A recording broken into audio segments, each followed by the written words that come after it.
కొంపముంచిన అబద్ధాలు వాస్తవం అది.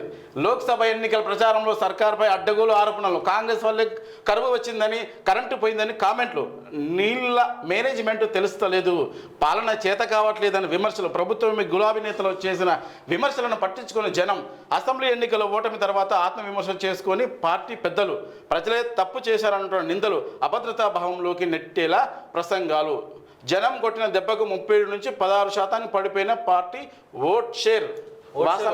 ఇప్పటికైనా ఆత్మవిమర్శ చేసుకోవాలి. తప్పైంది ఇట్లా కాదు, సరే ఏమైతే కోరుకుంటారో మేము చేస్తాము. కానీ రంగంలో దిగితే ఓట్ షేర్ పెరుగుతుంది. ఇప్పటికి కూడా కేసీఆర్ మీద అభిమానం అందరికీ ఉంది. మరి దాన్ని అభిమానాన్ని కాపాడుకోవాలి. ఒంటెద్దు పోకడా, నేను నచ్చింది చేస్తా, చదువుకునే పనులల్లా దొంగలకు సర్దిగట్టే పని, మళ్ళా అంతా కబ్జా కోరలు ఎంబడున్న వాళ్ళంతా. అసలు తెలంగాణ కోసం పోరాడిన వీళ్ళని దగ్గర దూరం కొట్టి వాళ్ళకే ఇళ్ళకి వాడినోని వీనోని పైసలు పెట్టేటోని తీసుకొచ్చి మంత్రి పదవులు అప్పచెప్పి దొంగలకు సర్దిగట్టే పని చేసిండు. మళ్ళీ తెలంగాణ టీఆర్ఎస్ పార్టీ తీసి బీఆర్ఎస్ పెట్టినావు బతకాగమైంది. బీఆర్ఎస్ పెడితే మంచిగా, బీఆర్ఎస్ పెట్టి మొత్తం నాశనం పట్టించిండు సారు. రాష్ట్రం కాదని చెప్పి ఢిల్లీ వెళ్తా అని పోయిండు. నువ్వు ఈడికెళ్ళి ఆడి వంగ నేను షెట్టి గుంజిరు బొక్క బొర్రలు పడ్డాడు. ఈడికెళ్ళి నువ్వు ఢిల్లీ వంగ నేను షెట్టి గుంజిరు. ఇంకేంది అట్లా అవుతుంది. ఏమంటారు కాకవు నువ్వు పెద్దోని వయసులో అనుభవజ్ఞుని 80,000 పుస్తకాలు చదివినటువంటి వ్యక్తివే అట్లా ఎట్లా చేస్తావు చెప్పు. నువ్వు నిన్ను నమ్ముకున్న వాళ్ళంతా ఇప్పుడు ఏం కావాలి బీఆర్ఎస్ వాళ్ళు?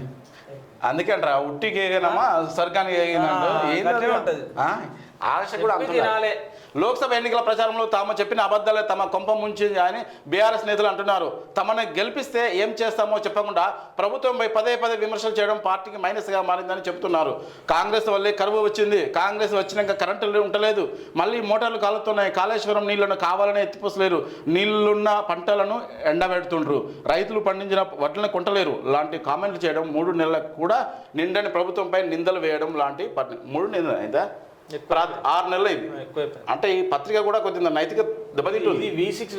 మొత్తం కాంగ్రెస్ కాంగ్రెస్ కి జర సపోర్ట్ గా కాంగ్రెస్ కి వివేక్ సాబ్ కదా, ఇంకొకటి మళ్ళీ ఎంపీ కూడా వచ్చాయి ఆయనకు. ఎమ్మెల్యే వాళ్ళే, ఎంపీ వాళ్ళే, అంతా వాళ్ళు పంచుకునే వాళ్ళే పంచుకుంటారు. పదవులను పంచుకునేది వాళ్ళు.